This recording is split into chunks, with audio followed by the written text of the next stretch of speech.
And on time for some sports very quickly. African champions, the Teranga Lions of Senegal have started training ahead of the international friendlies later this week against Bolivia and Iran in France. The players arrived France on Monday as preparations begin for the final international break before the World Cup in Qatar.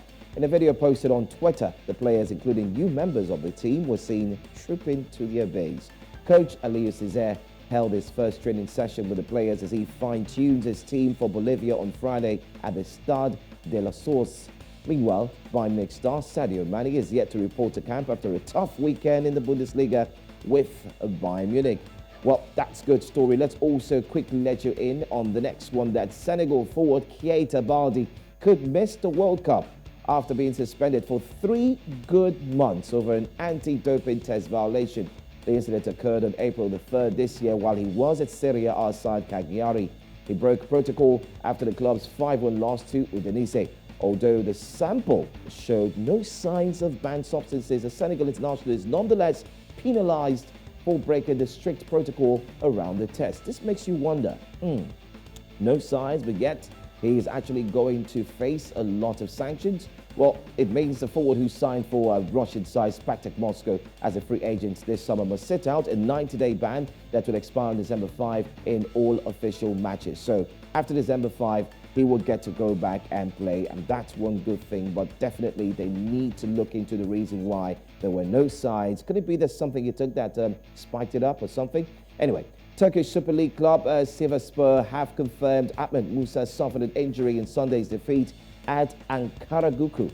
Musa fractured his left arm early in the game, according to the club. Now, the Super Eagles captain was treated on the pitch following the injury and subsequently replaced by Cameroon winger Clinton Njay.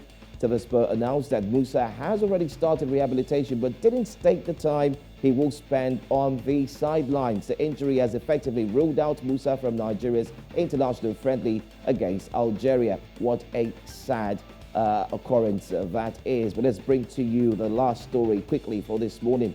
The president of the Moroccan National Football Federation, Fawzi Lekja, has set the next target for the Atlas Lions of Morocco. I bet you want to know what it is. Well, according to Lekja, the team have proven dominance on the African and Arab plane. For now, these levels will only serve as a preparatory tournament for the World Cup.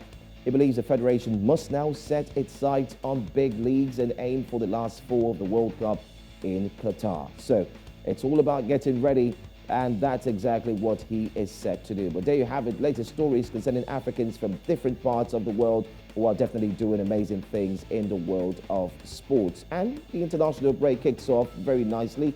Sadly, Ahmed Musa will not be playing for the Super Eagles of Nigeria, the friendly against Algeria. But there are other games that we hope he would come back to play, even though many have called the time on him and say, come on, you've tried so hard, it's high time you take a little breather. But that's all we have for you from the world of sports.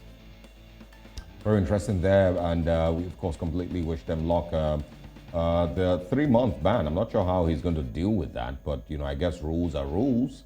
And you really can't argue, with anything like that. But thank you very much, Joe.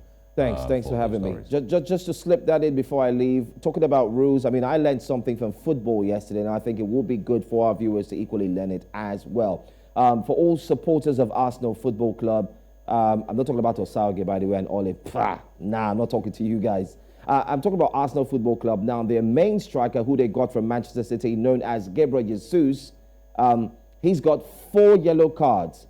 4 yellow cards. They have another game after the break where they will be playing. They have another game against Liverpool. Now, that seems to be the biggest game that they will actually go into. However, if he gets another yellow card, he will not be playing that game. Wow. Okay? So I just learned something, that in the EPL, if you have 5 yellow cards, you will not be playing the 6th game. So in 5 games, you have 5 yellow cards, you won't be playing the 6th game. But it will rest, that rule will rest after you've played 19 matches. You will now have to get up to 12 yellow cards so you don't play the next game. Interesting. Ta-da. Wow. Thank you for sharing that with us. We feel a lot smart. They're still going to come back to 7th position, 19 yellow cards or 900 yellow cards or 0. They're going to be back in 7th position. Southgate has a beef with Arsenal. I just want them to be in their rightful position. It's not beef. Just go back to where you're used to. as I'm saying, on behalf of us here at Breakfast Central, we'd like to please ask all our Arsenal viewers to tender justice with mercy when it comes to Salgay. Please, when you see him outside, we'll still beat them. Don't, it's just bans. It's okay. Besides, they're playing Tottenham as well. So, I mean, Tottenham is Arsenal's biggest encounter. Not Liverpool, I beg your pardon. I just recall Tottenham. You'll be shocked. You'll be shocked that they'll play that game and hard. come out really well. But I guess we can only keep our fingers crossed and find out. Thank you so much for joining us. Thank you, guys. Thanks for having me. Outside Africa and for sports.